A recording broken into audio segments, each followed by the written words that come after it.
Donc, aujourd'hui, on va parler des réactions au latex. Comme vous le savez déjà, il y a pas mal de techniques et de méthodes qui utilisent le latex. C'est une réaction d'agglutination passive.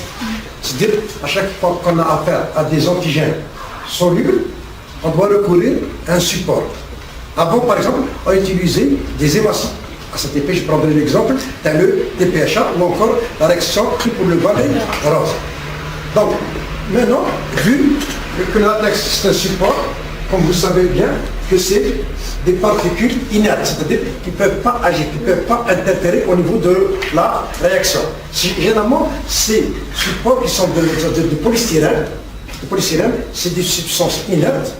Automatiquement, généralement, leurs formes sont sphériques et le diamètre il est généralement entre 0,8 jusqu'à 1,20. C'est-à-dire 1,20 micron, 1,2 micron. Et c'est ce type qui est le plus utilisé donc, comme support. Vous allez me dire pourquoi on a toujours appelé, c'est-à-dire surtout la première application a été faite, sur quoi? Sur le facteur rhumatoïde. Et la preuve, actuellement, si on prend une ordonnance X, on trouve toujours, peut-être dans un bilan inflammatoire, un bilan rhumatismal, on vous dira entre autres FNS, VIS, CRP, latex, et même on vous demande le balai rose. Vous allez me dire pourquoi latex? Latex, il est censé être un support, il n'est pas fait pour être un examen. Simplement parce qu'actuellement, il est utilisé donc pas mal comme support. On citera cet effet le plus utilisé, par exemple, dans le titrage des antistreptolisines, les astros. Les astros à base on essaye de sensibiliser les particules de latex avec quoi? Avec la streptolisine O. Par exemple, pour la CRP, on prend les particules de latex qu'on va sensibiliser avec quoi? On va les sensibiliser avec un antisérum qui contient, bien sûr, un antisérum anti-CRP contre la CRP, en présence de CRP extra. Pour le facteur rhumatoïde, c'est la même chose. Le facteur rhumatoïde, il diffère en quoi il diffère? Le facteur rhumatoïde, la première, c'est on revient à la méthode classique. La méthode classique, c'est la méthode de Vallée et Rose. De Vallée et Rose, c'est qu'on utilisait des globules rouges sur lesquels on a sensibilisé avec un antisérum qui contient des anticorps anti-GR. Des anticorps anti-GR de classe IgG. Ils sont de classe IgG. Quand on ajoute le sérum, c'est un sérum qui contient un anticorps. Parce que le facteur rhumatoïde, il est de classe IgM. C'est une capacité, d'accord, il a une propriété, le facteur rhumatoïde, qui est un anticorps de classe IgM, il a la propriété d'agglutiner des anticorps anti-GRM, anti-globule rouge mouton par exemple. Vous êtes d'accord? Bon, mais comme ça a utilisé, etc., beaucoup de choses, on a dû recourir à quoi? Aux particules de latex. Bon, maintenant, généralement, vous trouvez sur une ordonnance, pour le facteur rhumatoïde, on a le balai rose et on a le latex. Mais il faut retenir une chose, que le latex, c'est un support. On peut l'utiliser pour n'importe quoi. Il suffit de mettre en contact deux antagonistes, un antigène et un anticorps. On peut le faire même dans les tests de grossesse, par exemple. Il suffit de prendre une particule de latex, il faut mettre l'anti-ACG, il prendre l'urine. Bon, maintenant, s'il y a l'ACG urinaire, il va y avoir une agglutination. Donc, grosso modo, le principe est simple. Voilà comment ça se passe passer. Nous avons des particules de latex, ils sont de forme sphérique, bien sûr, etc. Non. Bien sûr, ces formes sont généralement toujours, comment? Elles sont sensibilisées. Bon, je vais prendre, par exemple, dans le cas où, la protéine, si je prends la CRP, par exemple, je vais prendre la CRP. La CRP, voilà.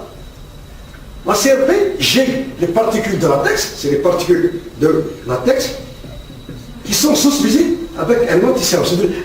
Quand je dis antisérum, c'est un sérum qui contient des anticorps. J'ai des anticorps anti-CRP. C'est des anticorps anti-CRP. Non, c'est des anticorps toujours anti-CRP. Est-ce que vous êtes d'accord?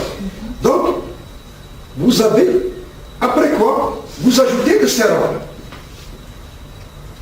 Le sérum, qui est censé, chez notre cas d'être positif, c'est-à-dire il va contenir la CRP, la protéine C réactive. Vous savez c'est quoi la protéine C réactive? C'est une protéine de l'inflammation, c'est une protéine précoce qui apparaît dans les premières heures de l'inflammation. Ce qui est très intéressant par rapport à l'ABS, c'est que cette protéine, elle disparaît avec l'inflammation.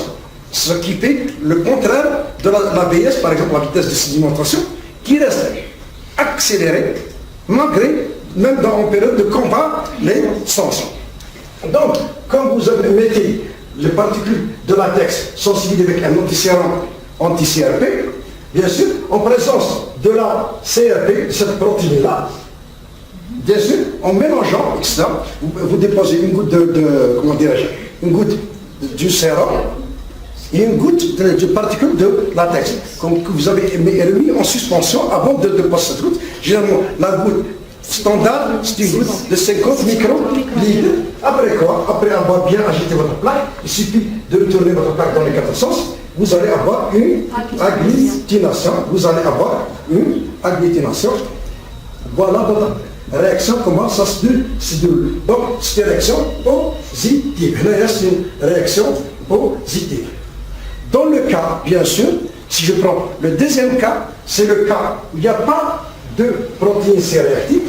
Donc, il n'y a caractérisé par une A. Voilà, si vous essayez de voir, c'est une agglutination. C'est une agglutination. L'agglutination signifie qu'il y a l'action, elle est positive. Bon, maintenant, si vous prenez dans le cas sans, donc ça, c'est un sérum, premier sérum, je vais dire sérum positif.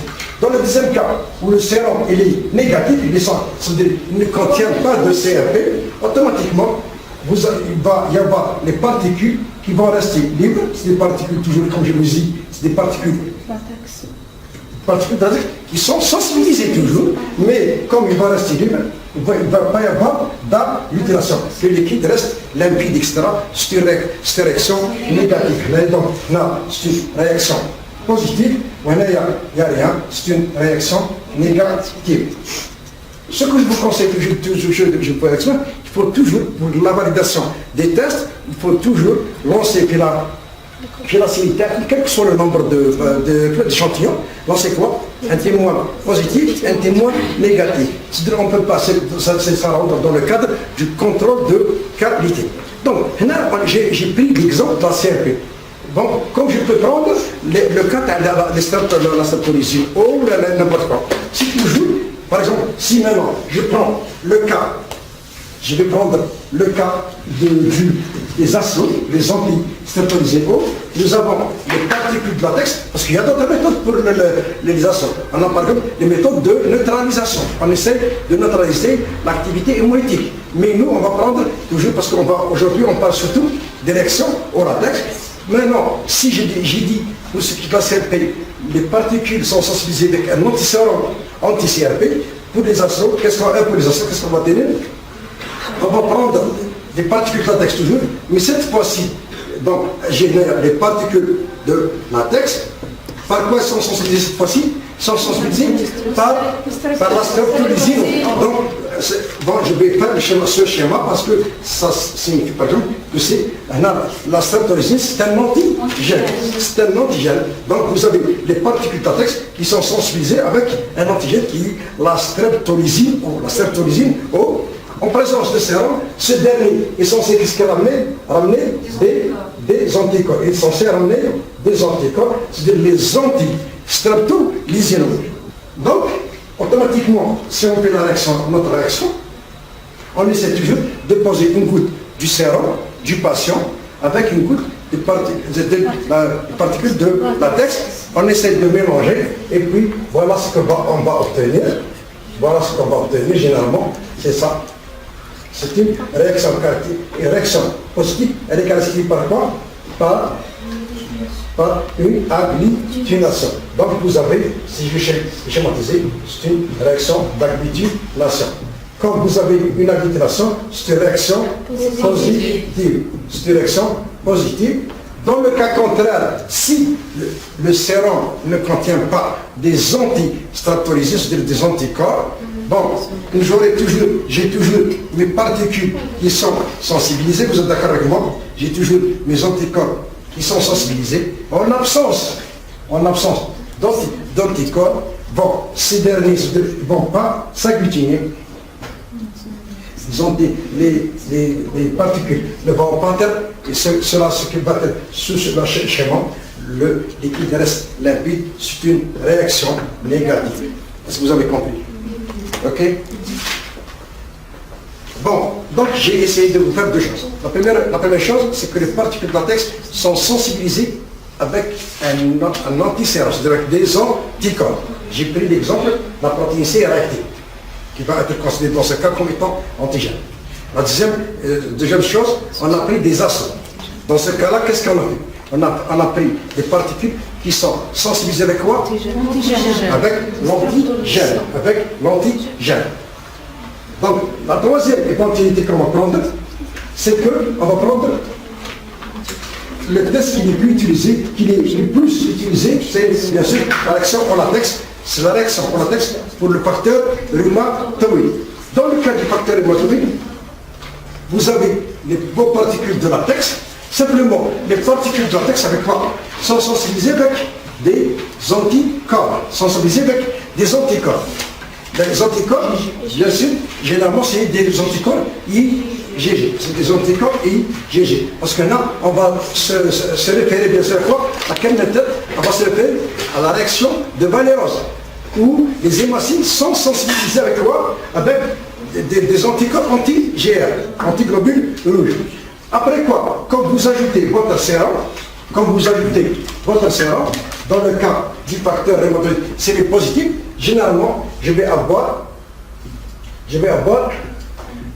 il va contenir des anticorps. Les anticorps sont de classe IgM, et vous savez très bien que les IgM, généralement, c'est des pentamères, etc. Donc, qu'est-ce qui va se passer aussi dans ce cas-là? Vous aurez, ces anticorps vont se fixer sur le fragment C, d'accord, cristallisable, qui est porté, ou sur lequel qui se trouve sur la particule de latex, et vous allez voir ça, par exemple, voilà, je vais schématiser ce schéma-là, et voilà comment ça va se passer. Ainsi de suite, vous aurez, il va fixer entre ceci. Donc, il va y avoir des fixations qui est caractérisée par une agglutination, qui signifie une réaction positive. Vous êtes d'accord?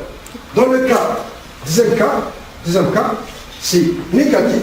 J'ai toujours les particules qui sont sensibilisées. C'est bien sûr IgM, aussi. Donc, comme c'est négatif, il n'y a pas de facteur rhumatoïde.